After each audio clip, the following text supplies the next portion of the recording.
Então vamos aqui. Noiva, prepara-te para o teu casamento.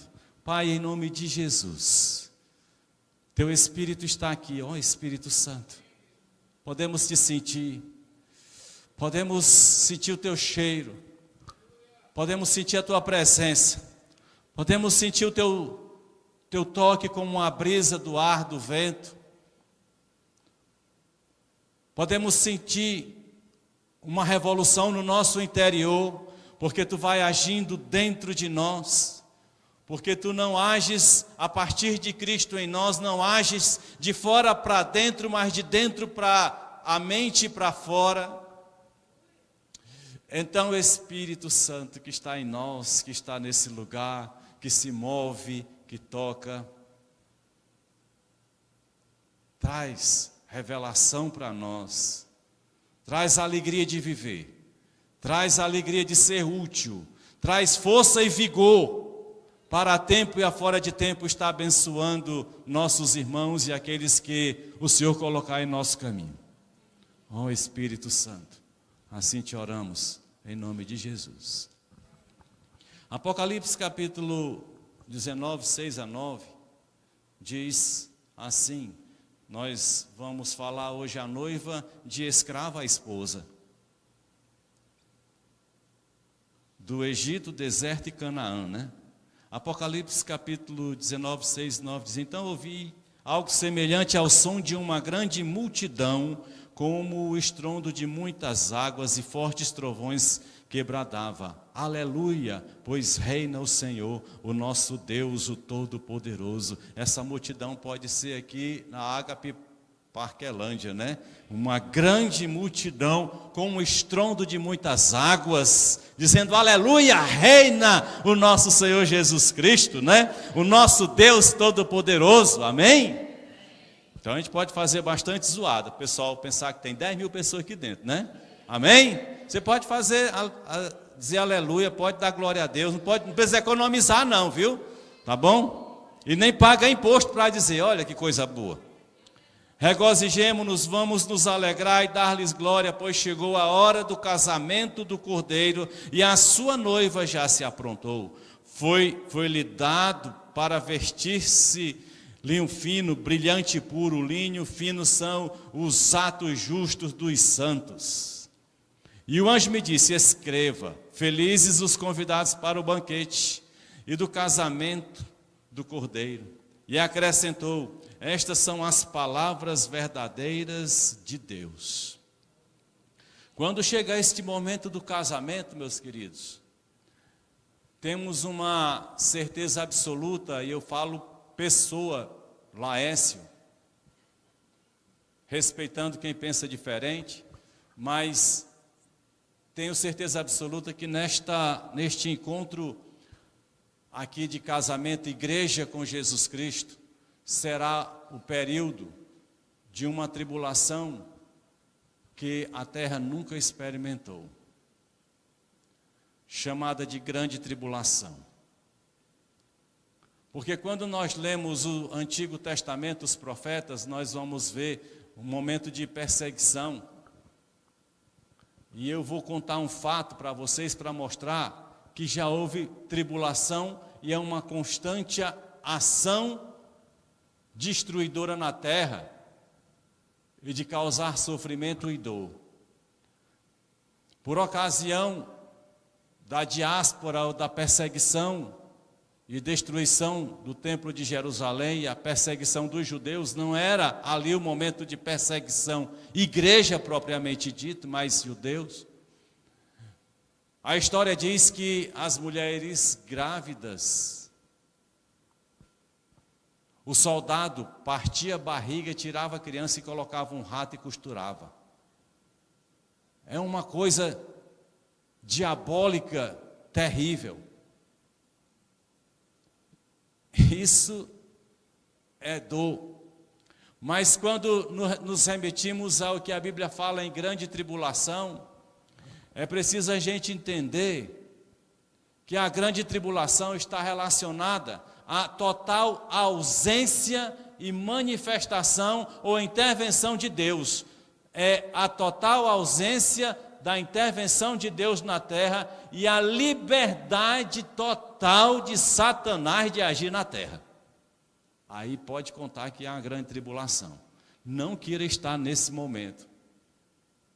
Porque se com Deus, com a ação do Espírito Santo, que foi pós o Pentecoste, o Espírito está agindo, os homens trouxeram tanta dor e sofrimento e ainda está trazendo, imagina quando Satanás tiver a liberdade total e restrita para fazer o que ele quiser com o ser humano.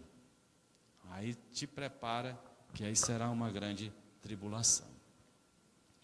Então nós vimos o plano de eternidade, a eternidade, Gênesis 2, lá no 24, ele diz, o homem deixará pai e mãe, unirá a sua mulher e eles se tornarão uma só carne. Foi ali o primeiro casamento que nós vimos, tá? No sexto dia tudo isso aconteceu e termina o sexto dia com o casamento do homem e a mulher e o casamento perfeito. Que, como Hebreus fala, isso ali era uma figura do que vai acontecer para a eternidade. Foi o primeiro casamento. Depois falamos aí no segundo dia sobre a noiva, a espera do noivo. Temos a parábola das 10 virgens e nós percebemos que, como diz lá em Mateus 25, o reino dos céus, pois será semelhante a 10 virgens que pegaram suas candeias e saíram para encontrar-se com o noivo. 5 delas eram insensatas e 5 eram prudentes. As insensatas pegaram suas candeias, mas não levaram óleo consigo. As prudentes, porém, levaram óleo em vasilhames juntamente com as candeias. Além de óleo na candeia, azeite na candeia, levou uma vasilhazinha de reserva, que é o que nós precisamos entender. A cada dia mais, precisamos colocar reserva nas nossas candeias, por causa das lutas, por causa de enfrentar dificuldades, por causa dos confrontos que nós estamos, porque Jesus diz, no mundo tereis aflições. Ele não disse isso só de uma forma figurativa. Todo ser humano passa dificuldade, seja ele da igreja, seja ele não da igreja. Não vá na onda de igrejas que pregam a prosperidade, dizendo que vai ser tudo bom aqui na terra. Esta terra vai sofrer o juízo e o fogo de Deus que vai consumi-la. Então nunca espere prosperidade. E quem tem dinheiro, tem muita gente com dinheiro que está se suicidando, que está se matando e está matando os outros e não tem paz, porque não é aqui o lugar. E a prosperidade de Deus não é prosperidade financeira, como muita gente pensa que corre atrás das igrejas, tá? Então, levar a sua candeia e a reserva de óleo, que é o seu constante relacionamento com Deus e o Espírito Santo. E hoje nós vamos ver um pouco sobre de escrava a esposa. Não vai dar para ver tudo, mas a gente vai dar uma introdução, aí na próxima quinta a gente vai até o final. Mas diz assim no João 2, antes de adentrar na questão da escrava, vamos ver um pouco de casamento já sendo inaugurado no ministério de Jesus Cristo. João 2 diz, no terceiro dia houve um casamento em Caná da Galileia, tá? A mãe de Jesus estava ali. Jesus e seus discípulos também haviam sido convidados para o casamento. Tendo acabado o vinho, a mãe de Jesus lhe disse, eles não têm vinho. Respondeu Jesus, que temos nós em comum, mulher? A minha hora ainda não chegou. Quando a gente vê, quando eu li esse texto, e outra tradução é mais forte ainda, né, quando ele vai se dirigir para Maria, ele disse, que filho mal educado, né? Que filho grosso. Tem gente que diz assim, como é que manda honrar pai e mãe e é desse jeito? E eu ouvindo a pregação de um pastor coreano novo, ele estava falando na sua pregação exatamente a respeito disso, que na Coreia é uma cultura que chegou a ser pior, porque quando numa casa que tinha segundo andar, tinham 2 escadas, por uma só subia as mulheres, por outra os homens. Não podia subir na mesma, porque havia uma distinção. E a gente andando por aí, pela Ásia, a gente percebe que as mulheres ficam atrás, tá? A gente se incomoda, porque a gente anda com a mulher do lado aqui, abraça, e aí de nós se a gente estiver no meio de um pessoal e a mulher não puder estar ali no meio. Aí de nós, quando chegar em casa, quem entra na história somos nós, os homens, né? A coisa pega, né? Então, não era uma forma de agressão, mas no versículo 5 diz: sua mãe disse aos serviçais: façam tudo o que ele lhe mandar. As pessoas procuram não entender que, quando Maria está falando isso, ela está dizendo para todo o povo cristão da face da terra que a história é com Jesus, não com ela. Ela não tem nada a ver com a história de Jesus. Ela teve participação como um instrumento nas mãos de Deus. Por isso é o que ela diz aos serviçais: façam tudo o que ele lhes mandar. Ali perto havia 6 potes de pedra do tipo usado pelos judeus para as purificações cerimoniais. E em cada pote cabia entre 80 a 120 litros. Disse Jesus aos serviçais: encham os potes com água. E os encheram até a borda. Então lhes disse: agora levem um pouco do vinho ao encarregado da festa, né, o mestre-sala. Eles assim o fizeram. E o encarregado da festa provou a água que fora transformada em vinho, sem saber de onde este viera, embora o soubessem os seus serviçais que haviam tirado a água. Então chamou o noivo e disse: todos servem o primeiro, o melhor vinho.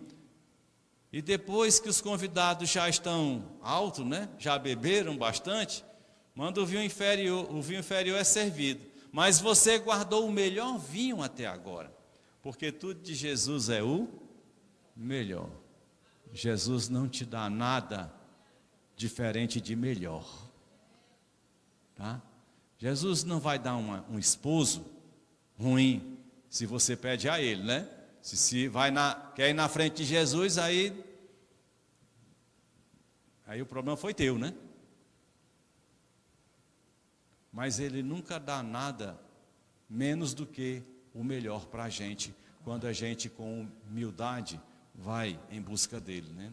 Este sinal miraculoso em Caná da Galileia foi o primeiro que Jesus realizou. Revelou assim a sua glória e os seus discípulos creram nele. Depois disso ele desceu a Cafarnaum com sua mãe, seus irmãos e seus discípulos. Ali ficaram durante alguns dias. Depois de estar em Caná da Galileia, ele voltou para Cafarnaum, onde era basicamente o centro do ministério de Jesus Cristo ali, né? A base ministerial dele era ali. Ele ia para vários lugares e voltava para Cafarnaum, ficava ali pela casa de Pedro, né?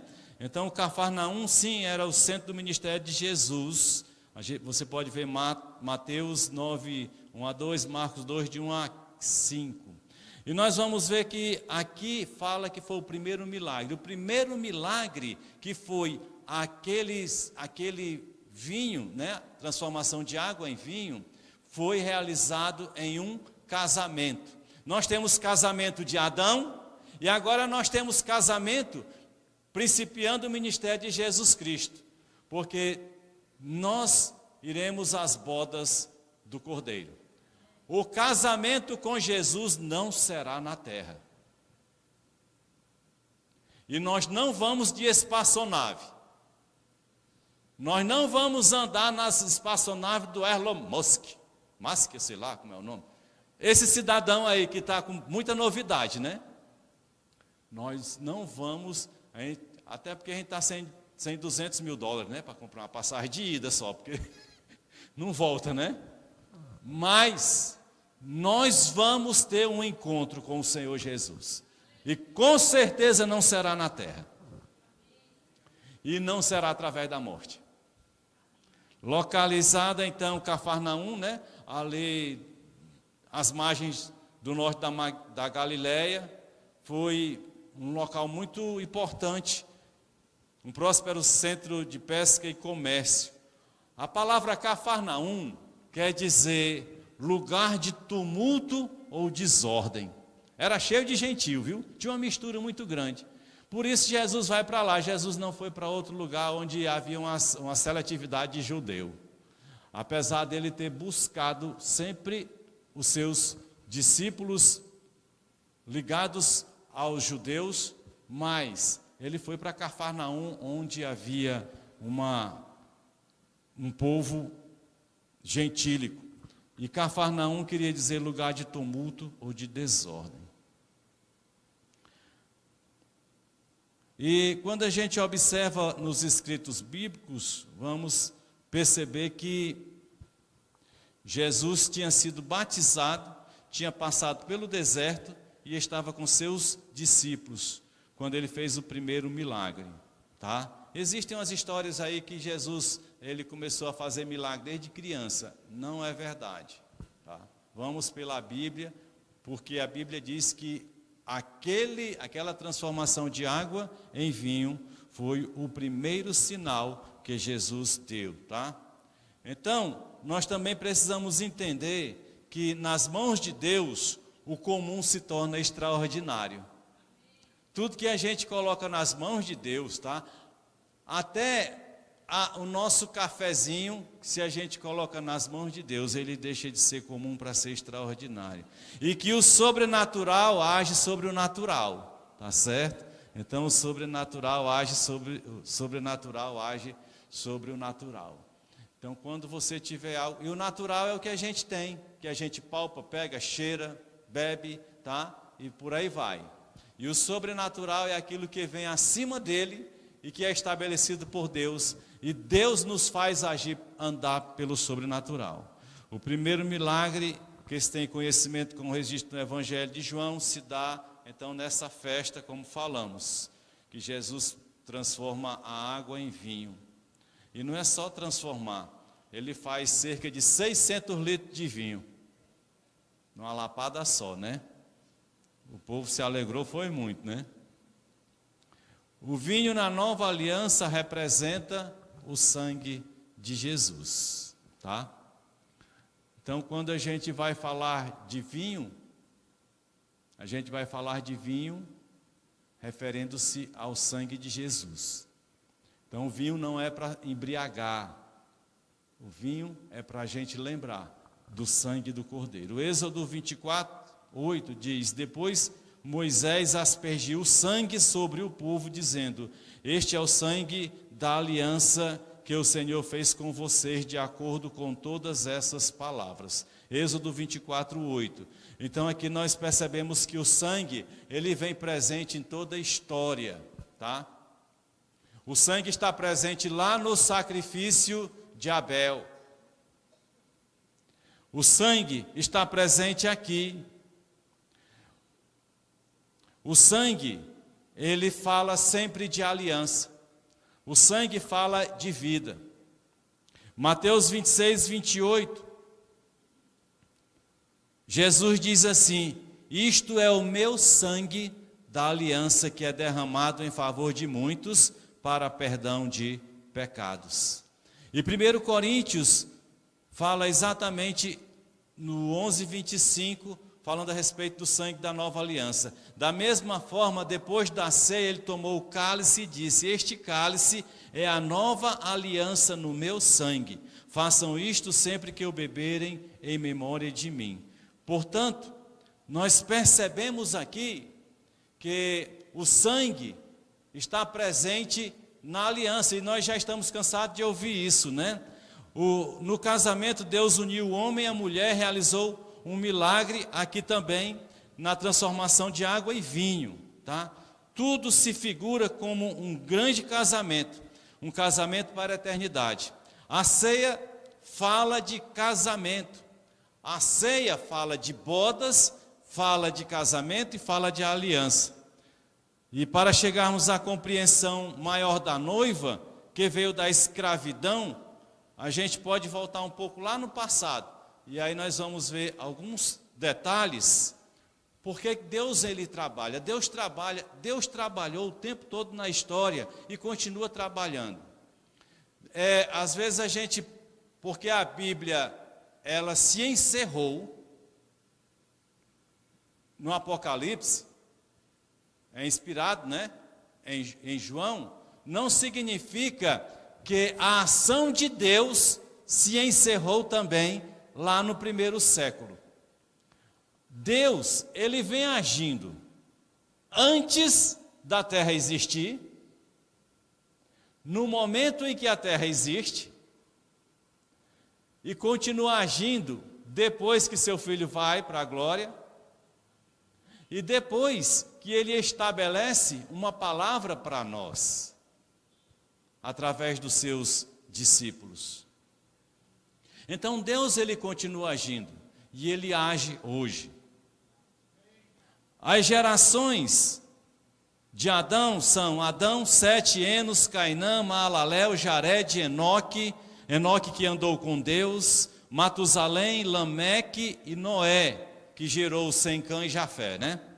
Adão viveu, prestem bem atenção, Adão, que vem da perfeição, ele fez o caminho inverso de Jesus, apesar de Jesus nunca ter sido imperfeito, mas Adão, ele vem da perfeição, de um ser perfeito à imperfeição. Jesus entra na terra como um ser humano que é imperfeito, embora seja perfeito, e ele volta glorificado.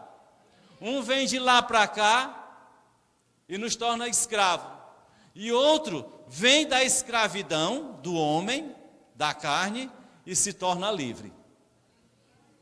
É um mistério de Deus, né? Então Adão, ele vem da perfeição e entra na terra, e depois que ele sai da presença de Deus no Éden, diz, você analisando, diz que ele viveu até Lameque. Ele conviveu com Lameque. Lameque era o pai de Noé. Ele viveu com Lameque 56 anos, tá? Isso quer dizer que Adão saiu passando geração em geração, falando a sua experiência com Deus. Sabe por quê?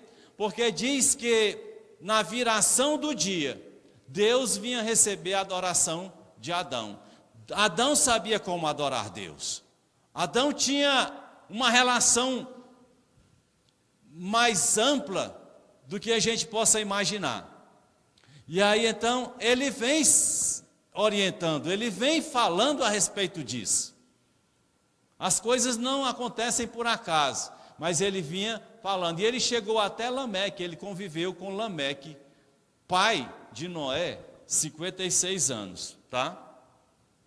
E Enoque conviveu com Noé 113 anos.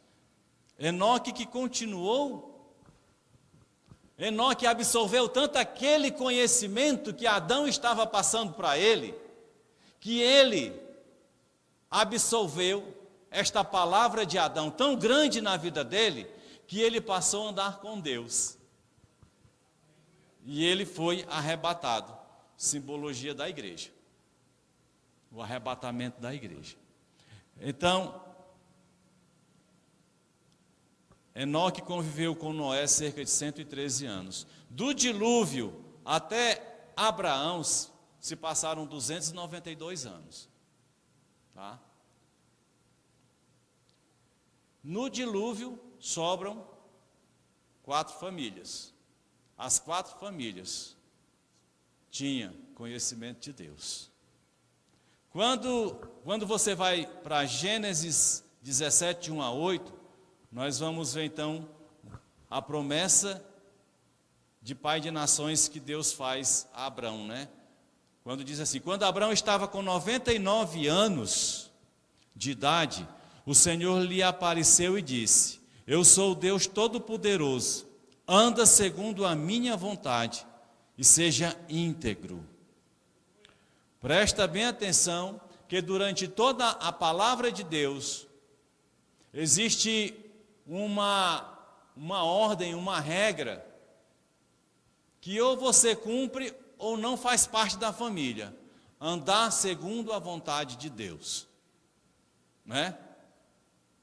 No tema do aniversário daqui, disse assim na terra como no céu, né? Mas seja feita a tua vontade, a vontade de Deus, não é isso? Seja feita a tua vontade, assim na terra como no céu. Quando ele chega para abençoar Abrão, ele diz: anda, né? Ande segundo a minha vontade. Meus queridos, é um alerta para a igreja, para a noiva. Nós não andaremos com Deus se não andarmos segundo a vontade dEle. As igrejas, muitas delas, no afã, no ímpeto, na vontade de se tornar popular, está facilitando as coisas. Deus nunca vai comungar com qualquer espécie de pecado. Pecado é um desastre que acontece com a gente individualmente. E que a gente não gosta de errar. E que a gente adoece ao errar. Porque regra normal, geral, absoluta é andar na vontade de Deus. Por isso que agora muita gente está facilitando. Não, você pode viver como quer, Deus vai te levar para o céu. Você pode fazer isso, aquilo, outro, Deus vai te levar para o céu. Não vá nessa onda. Tem que andar segundo a vontade de Deus. A vontade de Deus está relacionada com algo chamado santidade. Santidade quer dizer separado. A igreja nunca vai ser amiga do mundo.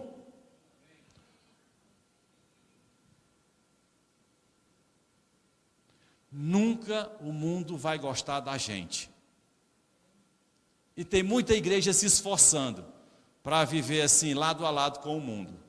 A igreja que vive lado a lado com o mundo, aí eu falo de uma instituição, ali, uma denominação, um nome, que quer andar lado a lado com o mundo, ela não está andando com Deus. Ainda que abra a Bíblia, ainda que pregue.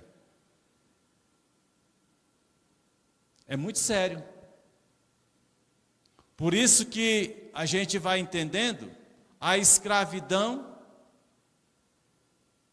da noiva, mas que ela vai ser liberta.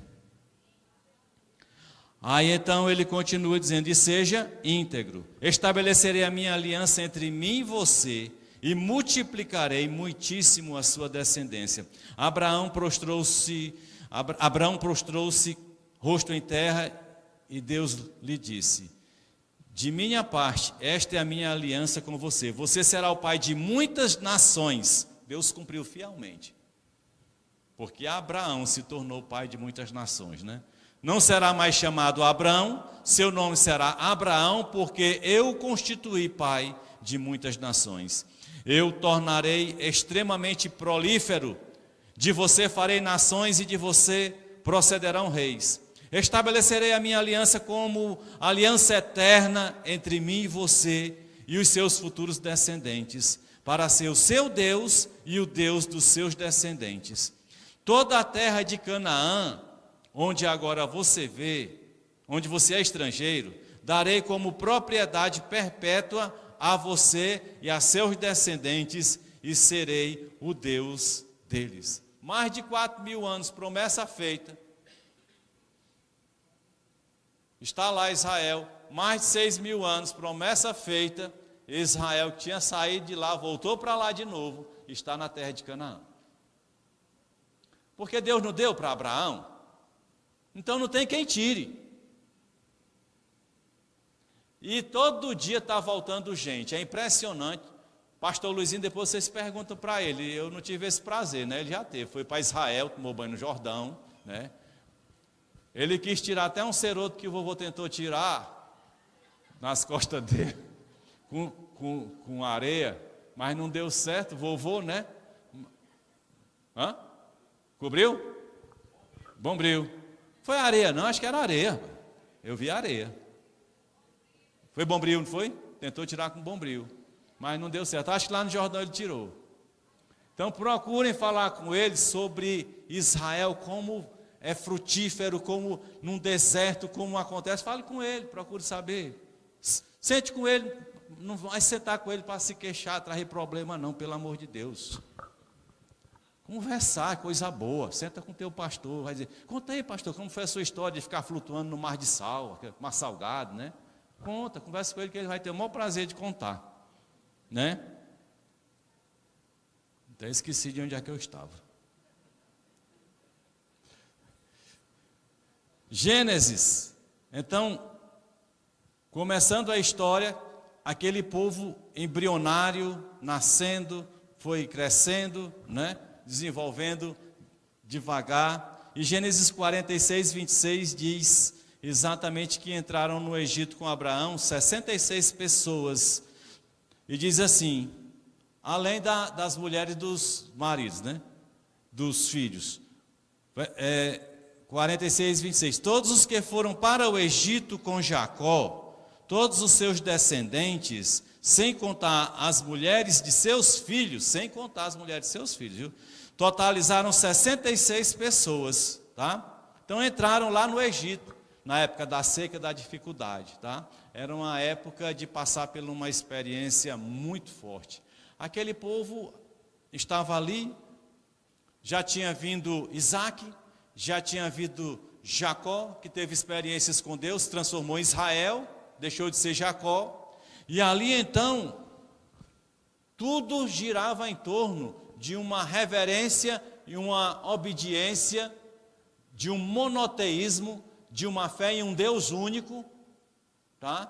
De um Deus único, e que deveria permanecer assim, enquanto que aquele povo que Deus deu a promessa, se direcionava a ter esta fé apenas no Deus único, as outras nações já tinham muita idolatria, inclusive Egito era assim, era Deus para tudo no mundo. E aí quando a gente vai chegando aqui para o Êxodo 8,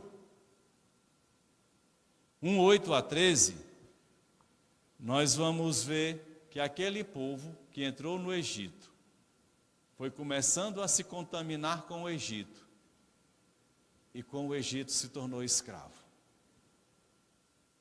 Ele diz assim: então subiu ao trono do Egito um novo rei, que nada sabia sobre José. Disse ele ao seu povo: vejam, o povo israelita é agora numeroso e mais forte que nós, por causa da promessa de Deus a Abraão, né? Temos de agir com astúcia, para que não se tornem ainda mais numerosos. E no caso de guerra, aliem-se aos nossos inimigos. Lutem contra nós e fujam do país. Estabeleceram, pois, sobre eles chefes de trabalhos forçados, para os oprimir com tarefas pesadas. E assim os israelitas construíram para o faraó as cidades celeiros de Pitom e de Ramsés. Todavia, quanto mais eram oprimidos, mais numerosos se tornavam e mais se espalhavam. Por isso os egípcios passaram a temer os israelitas e os sujeitaram à cruel escravidão. Então, o que nós percebemos aqui é que aquele povo que entra no Egito e começa a nascer geração por cima de geração, e sabe o que é que acontece de uma geração que vai para outra e não vai colocando os seus olhos diretamente na presença do Senhor, mas está vendo na lateralidade, que é o grande problema nosso, não é fitar os olhos, colocar os nossos olhos para Deus, é o que a gente está olhando ao nosso lado. Você já percebeu que até na igreja, quando você vem para adorar o Senhor, aqui lá você olha para um lado aqui, olha para o outro, para ver quem veio, quem não veio, que roupa está usando. Esta lateralidade é um perigo desgraçado. E aquele povo começou a ver egípcios se dando bem, mas lá curvando diante lá de um bocado de Deus, de boi, de um bocado de coisa. E eles foram crescendo. O que que acontece? Às vezes a gente fica assim irritado com pessoas que têm a Bíblia em casa, mas tem um altar cheio de imagens. A gente às vezes fica, como é que a pessoa tem uma Bíblia, sabe que é assim, e fica com isso aí? É porque esta geração que vai nascendo, vendo aquilo, fica fincado, entranhado nela. Só tem um jeito de sair, não é a nossa conversa, é a força do Espírito Santo. Nós somos instrumento para abrir a boca, mas se não for ele agindo, a pessoa não abandona aquilo, porque fica forte, fica cravado nela. É por isso que a gente vê que a maioria daqueles que diz que tem uma Bíblia, a base da palavra de Deus, estão cheios de ídolos dentro de casa. E até nós muitas vezes temos ídolos dentro da nossa casa, porque a gente prefere agradar um filhinho que nasce do que agradar o Senhor nosso Deus. Então, é uma coisa séria, tá? E aí, nós vamos dar uma interrupção para até quinta-feira, viu? Os filhos de Abraão, Isaque e Jacó, que virou Israel, né? Ficaram no Egito por mais de 400 anos, sujeitos a trabalhos forçados, escravos de um povo altamente idólatra. Aí toma idolatria também. Toma idolatria. O povo se distanciou de Deus, se entregou à incredulidade, idolatria e todo tipo de práticas abomináveis a Deus. Assim, da mesma forma, todo ser humano distante de Deus vive na escravidão, sendo que da escravidão Deus tem tirado o seu povo. Então, todo povo hoje vive na escravidão. Aqui e acolá um está saindo da escravidão. Agora, para chegar, nós vamos continuar a partir desse ponto na próxima quinta-feira, porque nós vamos chegar à liberdade, nós vamos ficar escravo não, né? Vamos ficar escravo só por essa semana, amém? Amém não, né? Amém não, gente. Nós vamos aqui aguardar a saída, mas não vamos ficar escravo, né? Então, meus queridos, que a gente entenda que Deus tem nos chamado para fazermos a diferença no mundo, para que as pessoas vejam em nós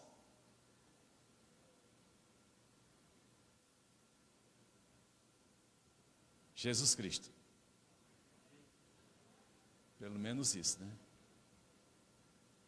Quem é pai, tem um casal aqui, que estou vendo a criancinha aqui, olha a gravidade da coisa, presta bem atenção. Estou chegando no final, viu, desse momento. Deus entregou para eles uma vida salva. Deus o livre, se Deus chamar agora, vai para o céu, normal.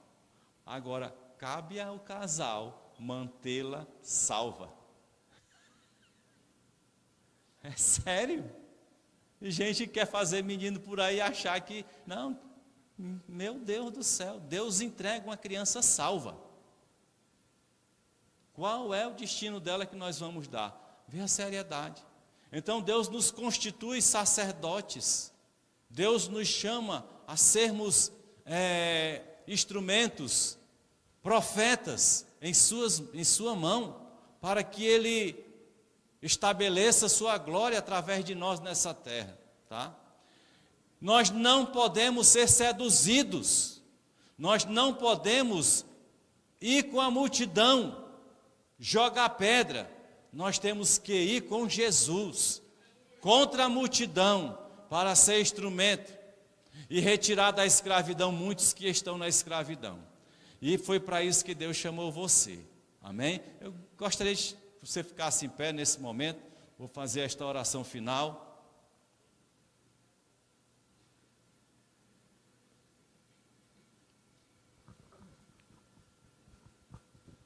E se renda ao que Deus quer fazer através de você, viu? Talvez não seja o que você queira, ou o que você goste, ou o que você tinha vontade. Eu tinha a maior vontade de ser cantor.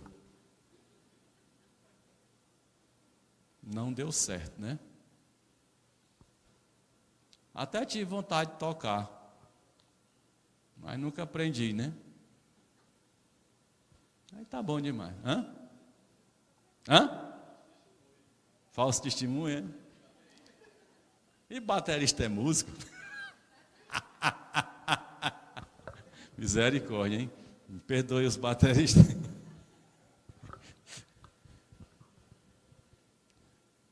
Mas Deus nos chamou para que todos nós pudéssemos ser testemunhas vivas e poderosas na mão dele, viu? Não pela nossa vontade ou porque nós somos alguma coisa, mas porque ele é, viu?